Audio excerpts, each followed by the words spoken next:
Okay, I'd like to introduce a fellow landscape architect from LUC Landscape Architects. Jennette is going to talk about play in the landscape. Great.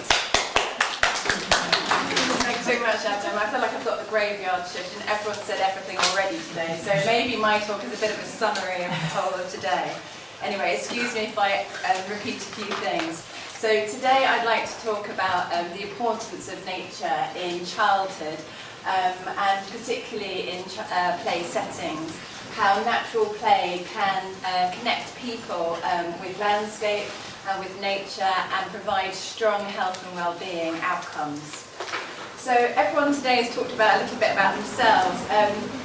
I started off, I should just say, Tom was my tutor, as was Robert in the back at Greenwich, and I was very fortunate to meet Merrick Denton Thompson when I was filling in my geography UCA form, and he told me, no, Jennette, you need to study landscape architecture. And I was really fortunate that every summer holiday of my 3-year degree, I was able to work with Merrick in his landscape team at Hampshire County Council, and it gave me a real insight into landscape, but particularly play, and I got to work on the very first publications of Learning Through Landscapes, which you can correct me on everything later.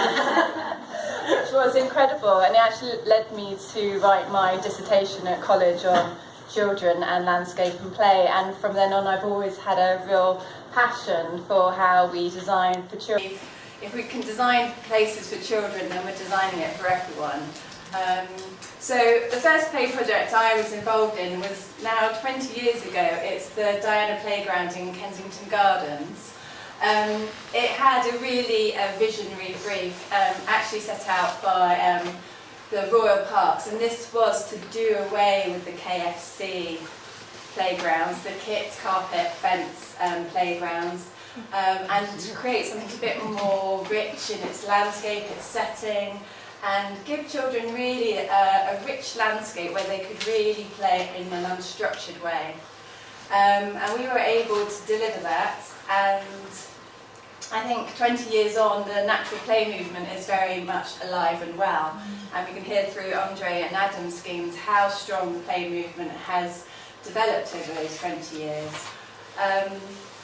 It's also important that we have now a sort of groundswell of evidence which show how important nature is to our children, but also play, and how important play is to their health, their mental and well-being, and how they develop as children.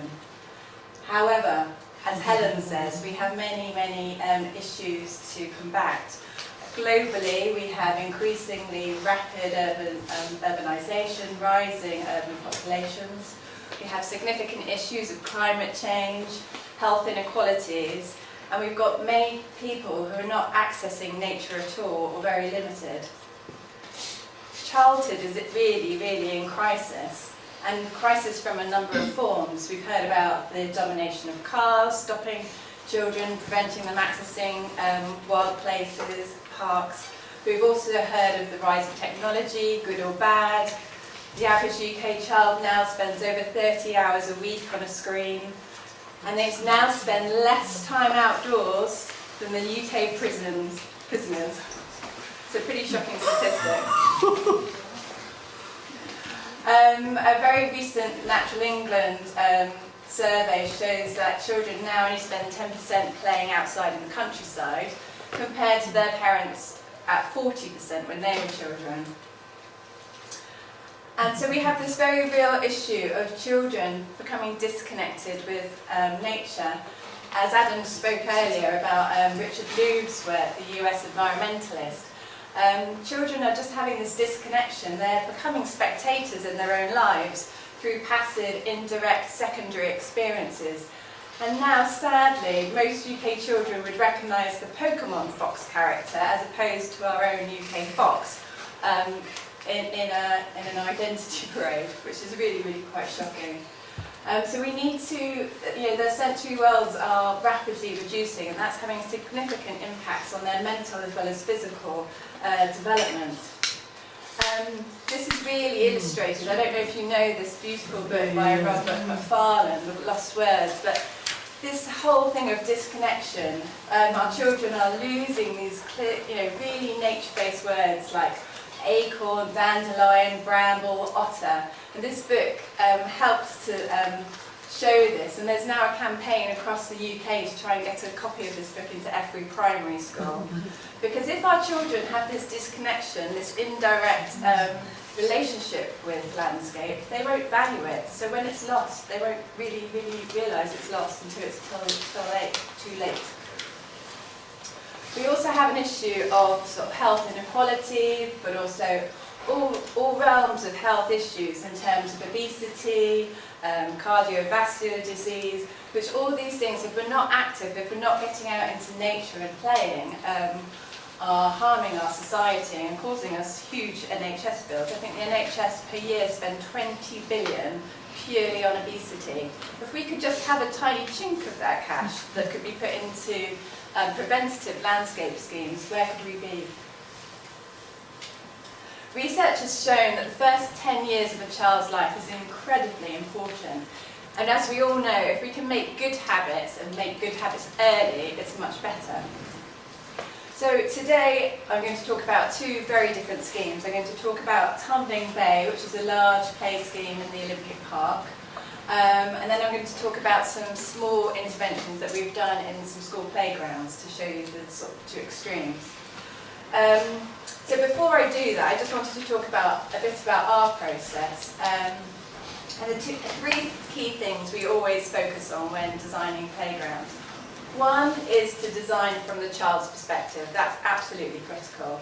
But also, we must make sure that we're designing play for unstructured play. By that, I mean the kits of loose parts, having loose materials where the child can manipulate the environment is incredibly important.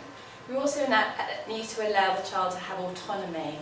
We also need to build in risk, lots of graduated risk, so that as they get older, they can build up those skill levels, so important in building up life skills. They also need to have contact with nature. We need to give them rich landscape contexts to directly experience. And we need to design from the child's perspective, and we need to give them, again, direct experiences. So play is hugely important in child development. Creative play can give you problem solving, it can give you creative play, it can give you initiative, all very important life skills to develop. In young children, creative play can enhance their sensory experience, and in adolescence it helps them develop coping skills and resilience, which is incredibly important in our social media rich lives today. So very similar to Andre, we look at getting real diversity in terms of play typologies within our schemes. So when we're designing a scheme, we're making sure that we've got clear journeying, we've got different play, fantasy types of play, and we map those into our schemes to make sure we've got a really good balance. But when we've implemented schemes, we often observe a parent or carer's sort of overprotection to risk. We're at a point, I think, in society where we're now bubble wrapping our children. We're not actually allowing them to explore, have freedom, make mistakes, make failure, but overcome them. And what we need to do as landscape architects, as parents and carers, we need to help children on that journey from dependency through to competency. And that's what we need to do as adults in giving our children those important life lessons. So at Tumbling Bay, our site was a tarmac site. It was in front of the basketball stadium, and it's basically a large concourse to get people from the athletic stadium through to the velodrome. It was also the superhighway of all the services making that park run. But we had, like at the Diana Playground, we had a very enlightened client, and they were very keen to push the boundaries of play on site, especially in terms of risk. And this is our concept sketch. It's a competition. And what we wanted to do was very much respond to the location that our site was in. The northern park, I don't know if you've been, is much more ecology based, it's much more natural. It's not about all the noise and fuss of the south, which is all about events, but this is far more connected with nature, and we wanted to respond what are very sculptural landforms that have been created alongside the River Lee. And we took that as our concept to develop this idea of plant succession.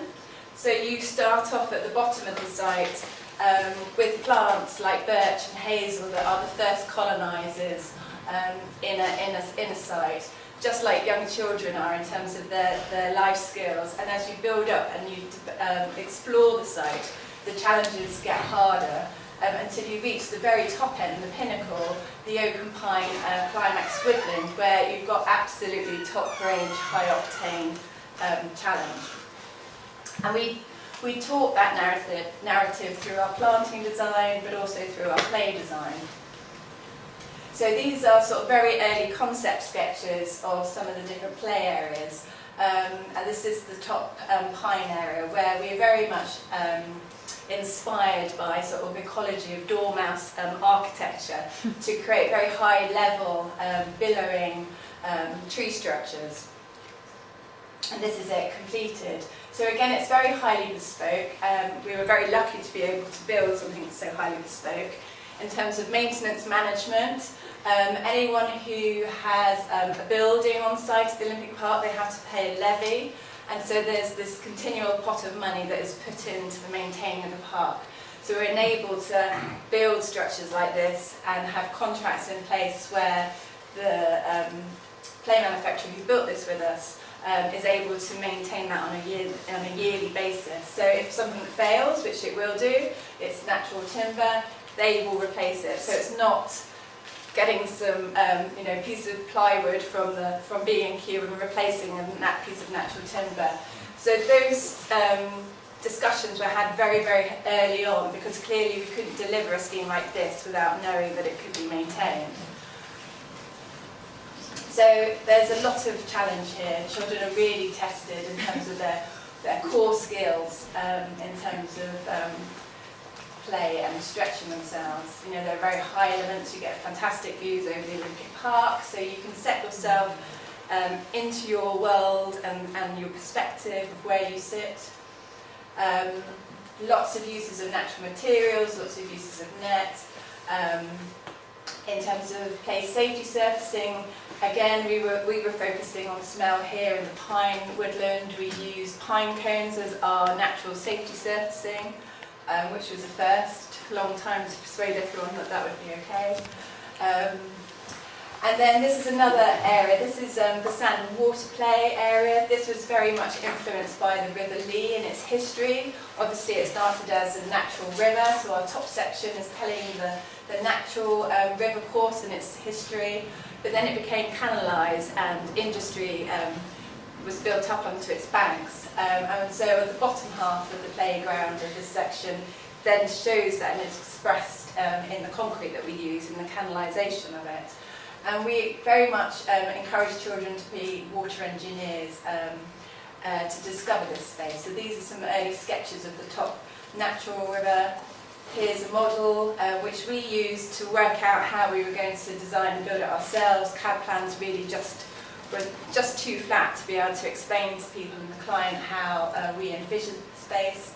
We took this model to the quarry, where we spent a week picking out each of the individual pieces of rock. We had literally made an enormous one-to-one scale mock-up of it, and measured each, weighed each rock, and then brought it to site to be able to build it. Because we had this is the first legacy project on site for the Olympics. We had to be done by a set deadline, and we only had 4 months to build the scheme. So this actual piece was built in less than a month, which was pretty incredible. We also took the model to site to explain to the teams on site what our vision was, and we had a ceremony of throwing it into the tip when we'd actually finished the piece. So you saw a picture, I think it was Helen who had a picture of it, and this is in summer. So this is the top of the natural stream, so there are a series of 3 water pumps. And if children work together in groups, the whole idea is for social play, so you may come on your own, but when observing, you very quickly see how children start to socialise, they learn those social skills to work together as groups and teams. And actually, if they all work together, they can flood the whole piece. It becomes one big stream. But in terms of, so this is the stone that we picked, but we also had this huge target to meet, that we had to be 80% recyclable in terms of materials. We didn't have a huge budget for this scheme, and no one ever believes us, but literally we're using rubble from the dismantling of the Olympics, the timber was from the cladding from the largest McDonald's on site during the Olympics. Everything was begged, borrowed and stolen. Even the trees were the leftover trees from when the Olympic parks were made that no one had used, and we basically had to pick up from the scraps. So it was we were very much tested, and I think it pushed us and actually produced a much better scheme by having to sort of really work with these materials. And so this is the detail of the top section. There are lots of different weirs and pumps, as I say, so children become water engineers and can control where you move the water to. And then this bottom section is all about the industry of the site. This is about brick making, and so we purposely used not play sand. So by that I mean it still has hard abrasive aggregate in it, so you can actually make sand castles. Play sand you can't because there's not enough structure to it. And we deliberately made a little pool in the front here where you could get some water and you can mix with the sand so that you can actually start to make bricks. So again, we were pushing play standards. We had to work quite hard because people go, well, why aren't you using what's in the play standards? And so that was a real process. So we were very lucky to have the head of the LLDC Health and Safety Department was just a revelation in terms of taking risk, which was a joy. But as I said earlier, play is all about having rich play value, direct experiences, children being able to manipulate and control, have autonomy.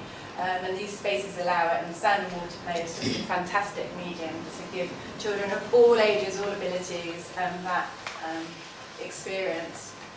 Can I climb what is really quite a tricky climbing piece to that top of that very top of the tree? And I overheard a girl once going, oh my God, they expect me to climb to the top of there. Slightly scandalised by it, but also quite excited. And then when she'd done it, she had this real sense of achievement, which was brilliant to see. But again, it is all about texture, it's all about planting richness, Andre said. It's all about the detail as well. It's as much about macro as it is as much about the detail of micro. So again, characterful trees, things that you can peel off and put in your pocket, different ways of traversing slopes. So yes, we have formal steps, but we have others which are just tree logs that are cut.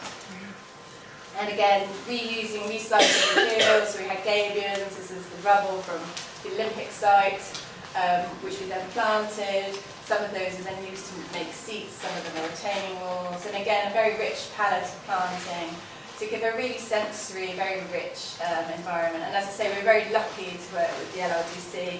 They have significant maintenance budgets. So again, you wouldn't necessarily be able to achieve this in the public park per se. But here we were able to really sort of push those boundaries. So the second project that I wanted to talk to you about is a very different type of space. We were commissioned to undertake a number of primary and secondary school play interventions in playgrounds. And really unusually and quite groundbreaking work that we were commissioned by Camden and Islington Clinical Commissioning Group. So really, this is using money from the NHS directly to put into improving open space to specifically tackle obesity. Camden and Islington have the highest obesity childhood rates in London, and in fact I think the UK. And so this was one way of them trying to tackle obesity at a very early stage. So playgrounds were the obvious space to tackle in terms of we've got a direct audience who have to play outside. And what was really interesting was we were teamed up with sports scientists from UCL and they undertook an experiment of monitoring children, so all years of 5 primary schools and 2 secondary schools had to wear these belts on the left. They're called actigraph belts, and they basically measure the activity that a child does during the 24-hour day. And they had to keep them on for 2 weeks. So we collected that data, and then they had to then wear them again once our installations had happened on site to see if the data showed that they were increasing their physical activity. We don't have all the research back yet, but so far things are looking good. So the idea was to get children active. So like Andre, Adam, we do a lot of engagement with children. It's very much about listening first and then developing ideas alongside them. This was a piece of homework. Another piece of homework was about how do you feel in the space. Some people, the schools we worked with, it was not always the school policy to make kids go outside at playtime. Some were allowed to stay in. And so we particularly wanted to talk to those kids and find out what was stopping them from going outside and were there barriers to why they were doing that. And often it was, there were either cultural barriers, or they didn't feel like they had the confidence, or they felt they were going to get bullied. So it was interesting to follow those journeys with those children in terms of how they then sort of started to change their behaviours. So this is just an example of one of the sketch schemes for the school. I had a really big fight with the school. I think you were talking about entrances and how a school should really sell themselves literally from the gate. All of that section of the playground was car park. And I think my biggest fight was telling them, you just can't use a third of your playground for cars. You've got to get rid of them. So we had a fight. We got down to 4 spaces. The head teacher would not give up her space. But I think we did make a vast improvement in terms of we managed to sort of tree that main entrance and also separate it. So it was a typical tarmac site. This is the completed scheme. So again, not all our schemes are bespoke, but the school were very keen to have a bespoke element to the design. What I should say is any school that signed up for this program have to open their doors to the community after school and at weekends. That was an absolute number 1. So the whole community gets to benefit from these facilities. So as you can see, it's a small space, but we've tried to pack in lots of different play and value, from climbing to balancing. We've used play bark, so loose material, so they've got that manipulation, but then we also used easy grass and artificial grass so that we still could have some element of green, even if it's not real.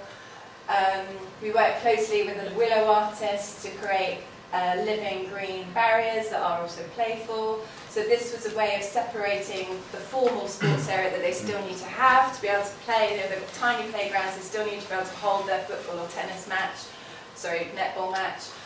But also what we found is there's lots of accidents happening between the spaces. And so just by putting up some very simple sort of zoning spaces, which weren't fences per se, we've managed to reduce the accident rate down.